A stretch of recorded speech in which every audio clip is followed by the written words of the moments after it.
सभी पक्षी नदी किनारे ठंडी हवा का मजा ले रहे थे। इतने में मौसम का हाल बताने वाला पक्षी आता है। सुनो सुनो सुनो, सुंदरपुर के पक्षियों सुनो, अगला पूरा हफ्ता आपके जंगल में बारिशें होंगी। मौसम बताने वाला पक्षी मौसम का हाल बताकर चला जाता है। हमने तो मजबूत घर भी नहीं बनाए, ना जाने कैसी होंगी ये बारिशें। हमारे छोटे छोटे बच्चे तो बीमार पड़ जाएंगे। हरियाली बहन, कह तो तुम ठीक रही हो, हमें कुछ तो करना होगा। दोस्तों, हमें आज ही सूखी लकड़ी तलाश करने जाना चाहिए। कालू कौवे को साथ ले जाते हैं, उसके होटल की लकड़ी बहुत मजबूत है। वो लकड़ी के बारे में ज्यादा जानकारी रखता है। कालू कौवे का उसी जंगल में एक बहुत बड़ा होटल था। कालू कौवे का होटल बहुत ही मजबूत लकड़ियों से बना हुआ था। सभी पक्षी कालू कौवे के पास पहुंच जाते हैं। कौवे भैया, हम सब आपको लेने आए हैं। मौसम की जानकारी देने वाला पक्षी बताकर गया है कि अगला पूरा हफ्ता हमारे जंगल में बहुत बारिशें होंगी। प्लीज आप हमारे साथ आइए और हमें बताइए कि मजबूत लकड़ी कहाँ से मिलेगी। हाँ हाँ, चलो मैं जाता हूँ तुम्हारे साथ। फिर कालू कौवा उन सब पक्षियों के साथ लकड़ी की खोज में जाता है। अभी वो आधे रास्ते में ही पहुँचे थे कि तेज हवा चलना शुरू हो जाती है। इस तेज हवा में तो मैं अपने पैरों पर काबू ही नहीं पा रहा। हमें वापस चलना चाहिए, वरना कोई नुकसान भी हो सकता है। हाँ, हमें वापस चले जाना चाहिए। हमारे बच्चे भी घर में अकेले हैं, वो डर रहे होंगे। फिर सभी पक्षी वापस जाने का फैसला करते हैं। चिड़िया जब अपने घर आती है तो देखती है कि गुड़िया का रो रो कर बुरा हाल था और उनका घर टूट चुका था। मम्मा मम्मा मम्मा, देखो देखो, हमारा घर टूट गया। अब हम ऐसी तेज हवा में कहाँ जाएंगे। मेरी बेटी, चुप हो जाओ, चुप हो जाओ मेरी बेटी, मैं आ गई हूँ ना, सब ठीक हो जाएगा। रानो चिड़िया अपनी बेटी को लेकर कालू कौवे के होटल पर जाती है। कालू भाई, कालू भाई। कालू कौवा तो अपने होटल के कमरे में घोड़े बेचकर सो रहा था। कालू भाई, दरवाजा खोलो। कालू झट से उठता है और दरवाजा खोलता है। रानो, तुम आ जाओ, जल्दी से अंदर आ जाओ। रानो चिड़िया होटल के अंदर चली जाती है। रानो, सब ठीक तो है? इतनी तेज हवा में तुम यहाँ? कालू भैया, इस तूफान ने मेरा घर तोड़ दिया, इसलिए मैं आपके पास होटल का एक कमरा लेने आई हूँ। सारे कमरे ही खाली पड़े हैं, जो अच्छा लगे ले लो। क्यों, ऐसा क्यों है? आपके होटल के सारे कमरे क्यों खाली पड़े हैं? पता नहीं क्या वजह है। तभी चिड़िया होटल के कमरों के किराए की रेट लिस्ट देखती है। कालू भाई, आपके रेट बहुत ज़्यादा हैं, इसे ज़रा कम करो। अगर आप ऐसा करोगे तो जब तक पक्षियों के घर नहीं बन जाते वो आपके होटल में ही रहेंगे और आपको बहुत मुनाफा होगा। हाँ चिड़िया, बात तो तुम्हारी ठीक है, मैं ऐसा ही करता हूँ। फिर कालू कौवा रेट लिस्ट बदल देता है और कमरों का किराया बहुत कम कर देता है। इस तरह सभी पक्षी कम रेट देखकर कालू कौवे के होटल में रहने के लिए आ जाते हैं। रात होने के साथ ही बारिश भी शुरू हो जाती है। उसी रात दूसरे जंगल से दो चोर उल्लू उस जंगल में आते हैं। बड़े भाई, ये क्या, सारे घर तो खाली हैं, हमारा काम तो और आसान हो गया। समेट लो, सब कुछ समेट लो, कुछ मत छोड़ना। वो चोर उल्लू सभी पक्षियों के घरों से कीमती चीजें चुराकर भाग जाते हैं। अगले दिन जब बारिश रुकती है तो पक्षी अपने घरों को देखने के लिए आते हैं। ये क्या हो गया, हम तो लुट गए, बर्बाद हो गए, हमारा सब कुछ चोर चोरी करके ले गया। सभी पक्षी मिलकर राजा चील के पास जाते हैं। जाओ सिपाहियों, जंगल का चप्पा चप्पा छान मारो। दूसरी तरफ जब चोर उल्लू चोरी करके अपने घर जाते हैं तो उनके घर तो टूट चुके थे। बड़े भाई, हमें जल्द से जल्द किसी सुरक्षित जगह जाना होगा, वरना राजा चील हमें छोड़ेगा नहीं। मैं एक होटल जानता हूँ, हमेशा खाली ही रहता है, क्यों ना हम वहाँ चले जाएं। फिर वो दोनों चोर उल्लू कालू कौवे के होटल में आ जाते हैं। कालू कौवा दरवाजा खोलता है। चुपचाप अंदर आने दो, वरना हम तुम्हें जान से मार देंगे। हम यहाँ सिर्फ एक रात रुकेंगे, सुबह होते ही चले जाएंगे। कालू कौवा उन्हें पहचान लेता है कि कि वो तो चोर उल्लू हैं। हाँ हाँ उल्लू जी, आप जब तक चाहें मेरे होटल में रह सकते हैं। चोर उल्लू जैसे ही कमरे में जाते हैं तो कालू कौवा बाहर से दरवाजे की कुंडी लगा देता है और चील राजा और बाकी पक्षियों को बुलाता है। चील राजा कालू कौवे से बहुत खुश होता है। शाबाश कौवे, तूने तो बहुत बड़ा काम किया है, तुम्हें इसका बहुत बड़ा इनाम मिलेगा। चील राजा, हमने कोई चोरी नहीं की। पक्षी अपने सामान को पहचान लेते हैं और अपना अपना सामान वापस ले लेते हैं। चील राजा दोनों चोर उल्लुओं को जेल में डाल देता है और कालू कौवे को इनाम देता है। रानो चिड़िया की ऐसी कहानियाँ सुनने के लिए YouTube सर्च बार में रानो चिड़िया की कहानी लिखें या फिर ये बटन दबाकर बोलकर कहें रानो चिड़िया की कहानी। दूर किसी जंगल में गोरी कौवी अपने बेटे और बेटी के साथ रहती थी। गोरी कौवी बेटे और बेटी में बहुत फर्क करती थी। वो हमेशा अपनी बेटी को मारती रहती। माँ मुझे छोड़ दे, मुझे मत मारे, मेरा क्या दोष है? रसोई में शीशे का गिलास भाई ने तोड़ा था। चल जा, अब अपने भाई को नदी से पानी पिला कर ला, ध्यान रखना अपने भाई का। बेचारी बेटी कौवी रोती हुई भाई को लेकर नदी पर चली जाती है। देखो मैं ना कहता था मम्मा तुम्हें ही मारेंगी, गलती मेरी हो या तुम्हारी, मार तो तुम्हें ही पड़नी होती है। भाई जग्गू, तुम्हारी शरारतों के कारण मुझे हर रोज पिटना पड़ता है। मम्मा आपको क्यों नहीं मारती? क्योंकि मैं बेटा हूँ बेटा, और तुम बेटी हो, इसलिए मम्मा मुझसे ज्यादा प्यार करती हैं। गोरी कौवी अपने बेटे के लिए नए कपड़े लाती, खिलौने और चीजें लाती, मगर अपनी बेटी को कुछ भी ना लेकर देती थी। मम्मा मुझे भी भाई जैसे शूज ले दे। जाकर बर्तन धो ले, हर बात में भाई का मुकाबला करती है। मम्मा छोटी बहन को पत्तों के शूज बना दे। जग्गू ऐसे अपनी बहन का मजाक उड़ाता। एक दिन जग्गू कौवा आवारा उल्लू के पास बैठा हुआ था। जग्गू की बहन उसे आवारा उल्लू के पास बैठा हुआ देखकर जल्दी से घर आकर अपनी माँ को बताती है।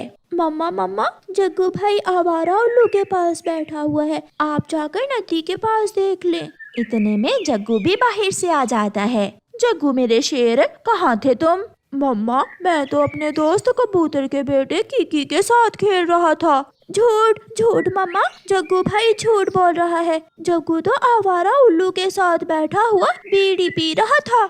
चल जा, अपने भाई के लिए खाना तैयार कर जाकर, हर समय मेरे जग्गू के पीछे ही पड़ी रहती है।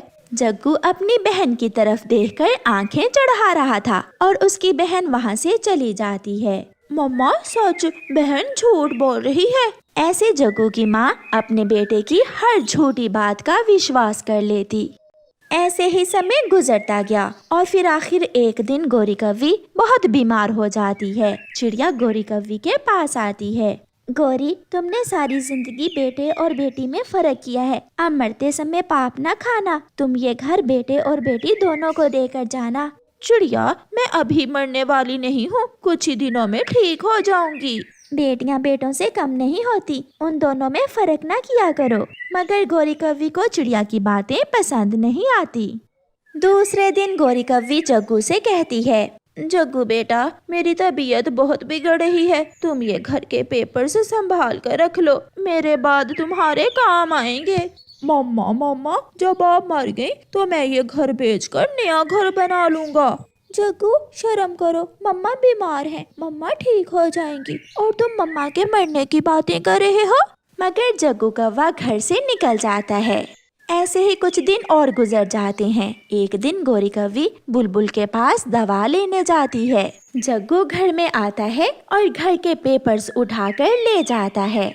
शाम को जब गोरी कौवी घर आती है तो उसकी बेटी उसे बताती है, मम्मा जग्गू भाई घर के पेपर्स उठा कर ले गया, वो पेपर्स जो आपने जग्गू भाई को दिए थे। जब वो घर आएगा तो मैं पूछ लूंगी, तुम अपना काम ध्यान से करो। फिर शाम से पहले ही एक कौवा वहाँ आता है। वो दरवाजे पर दस्तक देता है। मेरा नाम बूरा है, अपनी माँ को भेजो। गोरी भी आवाज सुनकर बाहर आ जाती है। क्या बात है कौवे, ये घर मैंने खरीद लिया है। तुम्हारा बेटा जग्गू कौवा ये घर मुझे बेचकर विदेश चला गया है। अब तुम जल्दी से ये घर खाली कर दो। ये सुनकर गौरी कवि की तो जान ही निकल जाती है। क्या? ये तुम क्या कह रहे हो? ये रहे घर के पेपर्स। फिर गौरी कव्वी बेआसरा अपना सामान उठाकर अपनी बेटी के साथ वो घर छोड़कर चली जाती है। वो दोनों एक सूखे हुए पेड़ पर बैठी हुई थीं।